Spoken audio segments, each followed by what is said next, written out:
Hello friends, welcome back to PYQ academy. हम लोग आज के इस सेशन में स्टेट 2023 का जो एग्ज़ाम हुआ था सितंबर महीने में, उसके पेपर 2 के हिंदी के क्वेश्चंस को सॉल्व करेंगे।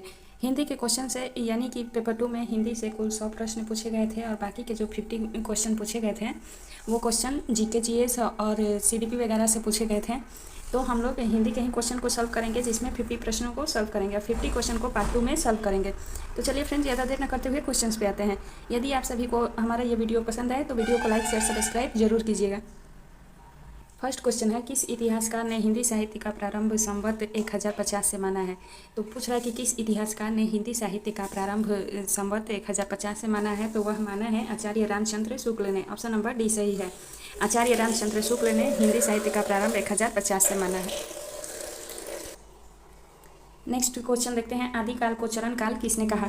तो आदिकाल को चरण काल कहा था ग्रियर्सन ने। ऑप्शन नंबर बी राइट है। ग्रियर्सन ने आदिकाल को चरण काल कहा है। नेक्स्ट क्वेश्चन देखते हैं। क्वेश्चन है कि हिंदी साहित्य का आधा इतिहास के लेखक कौन है? तो हिंदी साहित्य का आधा इतिहास के लेखक हैं डॉक्टर सुमन राजे। डॉक्टर सुमन राजे हिंदी साहित्य के आधा इतिहास के लेखक हैं। ऑप्शन नंबर सी राइट है। नेक्स्ट क्वेश्चन देखते हैं। क्वेश्चन है कि आचार्य रामचंद्र शुक्ल ने आदिकाल का विवेचन और नामकरण कुल कितने पुस्तकों के आधार पर किया है? तो कह रहा है कि आचार्य रामचंद्र शुक्ल ने आदिकाल का विवेचन और नामकरण कुल कितने पुस्तकों के आधार पर किया है? तो उन्होंने कुल 12 पुस्तकों के आधार पर किया है। ऑप्शन नंबर सी राइट है। 12 पुस्तकों के आधार पर उन्होंने आदिकाल का विवेचन और नामकरण किया है। नेक्स्ट क्वेश्चन देखते हैं। क्वेश्चन है कि हिंदी साहित्य के उत्तर मध्यकाल का प्रवृत्ति के आधार पर आचार्य रामचंद्र शुक्ल ने क्या नामकरण किया है? यानी कि क्वेश्चन कह रहा है कि हिंदी साहित्य के उत्तर मध्यकाल का प्रवृत्ति के आधार पर आचार्य रामचंद्र शुक्ल ने क्या नामकरण किया है? तो इसका नामकरण उन्होंने किया है रीतिकाल। यानी कि उत्तर मध्यकाल के प्रवृत्ति के आधार पर रामचंद्र शुक्ल ने उसे रीतिकाल माना है। अगला क्वेश्चन देखते हैं। क्वेश्चन है कि रीतिकाल को कला काल किसने कहा है? तो रीतिकाल को कला काल कहा है रामाशंकर शुक्ल रसाल ने। रामाशंकर शुक्ल रसाल ने रीतिकाल को कला काल कहा है।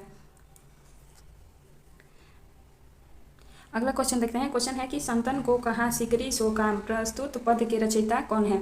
संतन को कहा सिकरी सोकाम प्रस्तुत पद के रचयिता कौन है? तो इसके रचयिता है कुंभन दास। कुंभन दास ने संतन को कहा सिकरी को काम प्रस्तुत पद का रचना किया है। फ्रेंड्स, ये हम लोग हिंदी के क्वेश्चंस को सॉल्व कर रहे हैं। इससे पहले हमने कई सब्जेक्ट के क्वेश्चन को सॉल्व करा दिया है। यदि आप उसे देखना चाहते हैं तो चैनल के प्लेलिस्ट में जाके क्वेश्चंस को सॉल्व कर सकते हैं। अगला क्वेश्चन देखते हैं। क्वेश्चन है कि चंद बरदाई के उस पुत्र का नाम बताएं जिसने पृथ्वीराज रासो के पूर्ण करने का कार्य किया। तो चंद्र बरदाई ने पृथ्वीराज रासो की रचना की थी, ये हम सभी जानते हैं। किंतु उनके किस पुत्र ने पृथ्वीराज रासो को पूर्ण किया था? तो वह किया था जलहन ने। जलहन चंद्र बरदाई के पुत्र हैं और इन्होंने पृथ्वीराज रासो को पूर्ण किया था।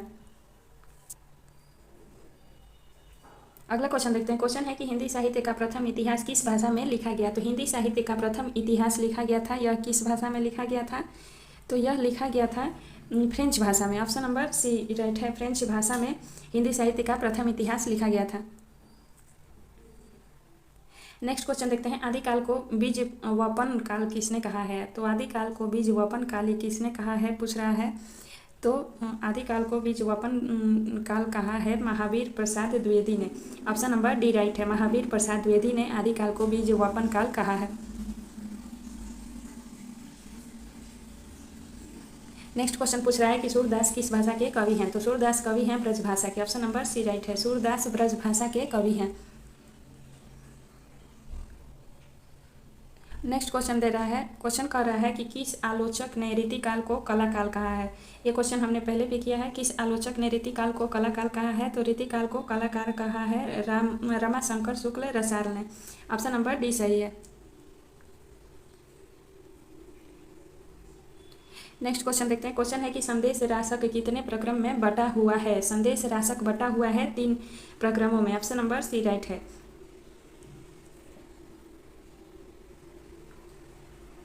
अगला क्वेश्चन देखते हैं। क्वेश्चन नंबर 14 है, अंधेर नगरी नाटक के रचयिता कौन है? तो अंधेर नगरी नाटक के रचयिता है भारतेंदु हरिश्चंद्र। भारतेंदु हरिश्चंद्र ने अंधेर नगरी नामक नाटक की रचना की थी। अगला क्वेश्चन है, निम्न में से खड़ी बोली में लिखा गया प्रथम महाकाव्य कौन है? तो खड़ी बोली में लिखा गया प्रथम महाकाव्य है प्रिय प्रवास। प्रिय प्रवास नामक महाकाव्य खड़ी बोली में लिखा गया प्रथम महाकाव्य है। अगला क्वेश्चन है, मिलन पथिक और स्वप्न खंड काव्यों के रचयिता कौन है? तो मिलन पथिक और स्वप्न खंड काव्यों के रचयिता हैं, इसके रचयिता कौन है पूछ रहा है, तो इसके रचयिता है राम नरेश त्रिपाठी। मिलन पथिक और स्वप्न खंड काव्य के रचयिता राम नरेश त्रिपाठी हैं। ऑप्शन नंबर डी राइट है।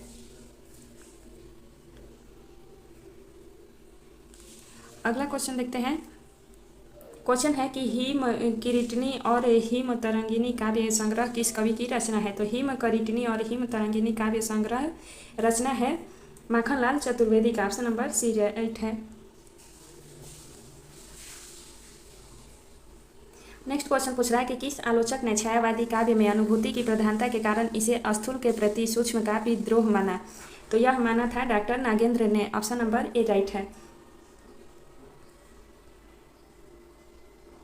क्वेश्चन पूछ रहा है कि प्रकृति का मानवीकरण किस युग की एक प्रमुख प्रवृत्ति है? तो प्रकृति का मानवीकरण छायावाद युग की प्रमुख प्रवृत्ति है। ऑप्शन नंबर सी राइट है। नेक्स्ट क्वेश्चन कर रहा है, अंधा युग किसकी रचना है? तो अंधा युग रचना है धर्मवीर भारती का। ऑप्शन नंबर सी राइट है। अंधा युग धर्मवीर भारती का रचना है। क्वेश्चन पूछ रहा है कि अशोक के फूल निबंध के रचनाकार हैं। तो अशोक के फूल निबंध के रचनाकार कौन है? तो इसके रचनाकार हैं हजारी प्रसाद द्विवेदी। अशोक के फूल नामक रचना हजारी प्रसाद द्विवेदी ने की थी। ऑप्शन नंबर सी राइट है। क्वेश्चन पूछ रहा है कि सरदार पूर्ण सिंह विख्यात हैं। सरदार पूर्ण सिंह किसके लिए विख्यात हैं? तो वह विख्यात हैं निबंधकार के रूप में। ऑप्शन नंबर सी राइट है। नेक्स्ट क्वेश्चन है, जन मजय का नाग यज्ञ के रचनाकार हैं। जन मजय का नाग यज्ञ के रचनाकार कौन है? तो इसके रचनाकार जो हैं वह मजय का नाग यज्ञ के रचनाकार प्रसाद हैं। नेक्स्ट क्वेश्चन देखते हैं। क्वेश्चन है कि डैश चंद्रगुप्त नाटक की नायिका है। तो डैश चंद्रगुप्त नाटक की नायिका कौन है? तो चंद्रगुप्त नाटक की नायिका है Cornelia. Option number B right है। अगला क्वेश्चन है, चरण दास चोर किसकी नाट्य कृति है? चरण दास चोर जो नाट्य कृति है यह हबीब तनवीर का है। ऑप्शन नंबर ए राइट है। अगला क्वेश्चन पूछ रहा है, महाभारत की कथा पर आधारित नाटक है। तो महाभारत की कथा पर आधारित नाटक कौन सा है? तो अंधा युग जो नाटक है यह महाभारत की कथा पर आधारित है। ऑप्शन नंबर सी राइट है। नेक्स्ट क्वेश्चन देखते हैं। क्वेश्चन है कि महादेवी वर्मा ने किस रेखा चित्र में कल्पवास की स्मृतियों को अभिव्यक्त किया है? तो महादेवी वर्मा ने ठाकुरी बाबा रेखा चित्र में कल्पवास की स्मृतियों को अभिव्यक्त किया। ऑप्शन नंबर ए राइट है। अगला क्वेश्चन देखते हैं। क्वेश्चन है कि प्रेमचंद की जीवनी कलम के जादूगर के रचनाकार हैं। तो प्रेमचंद्र की जीवनी कलम के जादूगर के रचना किसने की थी? तो इसकी रचना की थी मदन गोपाल ने। ऑप्शन नंबर ए राइट है। नेक्स्ट क्वेश्चन देखते हैं। क्वेश्चन है कि माटी हो गई सोना किस लेखक का रेखा चित्र संकलन है? तो यह संकलन है कन्हैया लाल मिश्र प्रभाकर का। माटी हो गई सोना की रचना कन्हैया लाल मिश्र प्रभाकर ने की थी। ऑप्शन नंबर ए राइट है। क्वेश्चन देखते हैं। क्वेश्चन है कि भक्तिन महादेवी वर्मा के किस रेखा चित्र संकलन में संकलित रेखा चित्र है? तो भक्तिन जो है यह महादेवी वर्मा के स्मृति की रेखा चित्र में संकलित है। ऑप्शन नंबर डी राइट है।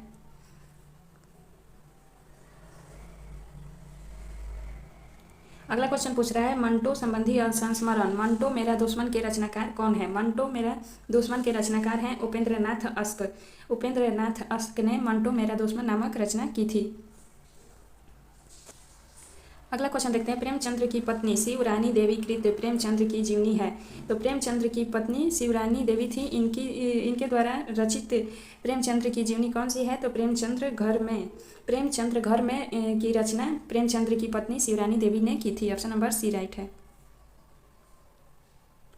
अगला क्वेश्चन देखते हैं। क्वेश्चन है कि याद हो कि न यादा हो बहुचर्चित संस्मरण कृति के लेखक हैं। याद हो कि न यदा हो नामक संस्करण की रचना किसने की थी? तो इसकी रचना की थी काशीनाथ सिंह ने। ऑप्शन नंबर डी राइट है।